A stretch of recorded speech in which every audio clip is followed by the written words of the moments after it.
Magandang araw po. Narito na po ang magiging lagay ng panahon ngayong araw ng Miyerkules, December 10, 2025.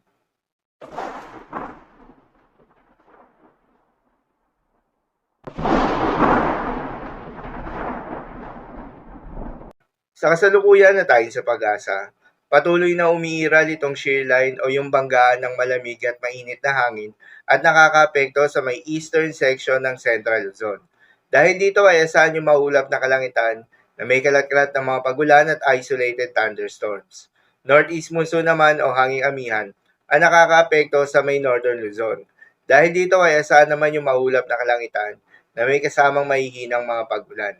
At sa nalalabing bahagi pa ng ating bansa kasama ng Metro Manila ay asahan naman yung bahagyang maulap hanggang sa maulap na kalangitan na may kalat-kalat na mga pagulan o thunderstorms na dulot ng mga localized thunderstorms. Magandang balita naman dahil ayon sa pag-asa ay wala na tayong binabantayan na low pressure area o bagyo sa loob o malapit sa Philippine Area of Responsibility na maring makaapekto sa ating bansa. Para naman sa magiging lagay ng panahon ngayong araw ng Miyerkules, dahil nga sa epekto nitong shear line, asahan sa Cagayan, Isabela, Quirino at Aurora ang maulap na kalangitan na may kalat-kalat na mga pagulan at isolated thunderstorms. Posible ang mga pagbaha o pagguho ng lupa due to moderate to at times heavy rains. Habang sa may Cordillera Administrative Region at nalalabing bahagi ng Cagayan Valley ay asahan naman yung maulap na kalangitan na may kasama mga pagulan na dulot ng northeast monsoon. Posible rin na mapagbaha o pagguho ng lupa due to light to moderate with at times heavy rains. Habang sa may Ilocos region ay asahan naman yung bahagyang maulap hanggang sa maulap na kalangitan na may kalat-kalat na mga mahihinang pagulan na dulot pa rin ng northeast monsoon.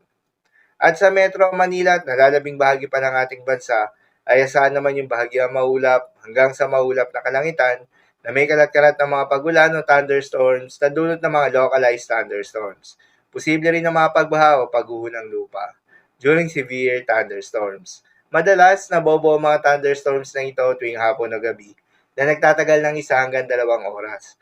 Kaya naman ingat sa mga posibleng banta ng pagbaha at pagguho ng lupa, lalong-lalo na sa mga lugar na inuulan na noong mga nakaraang araw pa.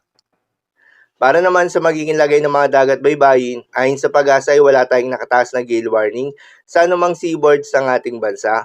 Kaya naman malayong makakapamalaot yung mga kababayan nating mangingisda. At yung may mga maliliit na sasakyang pandagat, subalit iba yung pag-iingat pa rin, lalo na kung meron tayong offshore thunderstorms activity. Asahan yung paglakas ng hangin at kakibat nito ay pagtaas rin ng mga pag-alon.